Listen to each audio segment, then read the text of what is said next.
تدفع دولة إقليمية أن تطلب من مجلس الأمن أن يعيد القوات الأمريكية بحجة قوات حفظ الأمن اليونيفيل، لأن هناك الآن تزاحم بين هذا المكون وذاك المكون وقتول وانفجارات.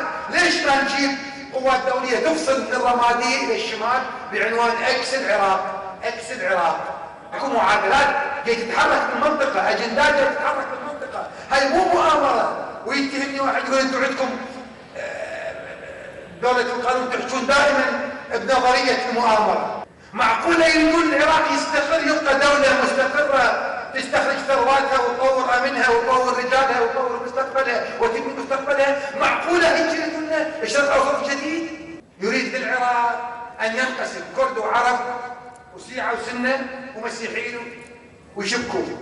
الان المنطقة المستقرة نسبيا، هذا حد يقول المنطقة الأكثر استقرارا نسبيا هو العراق.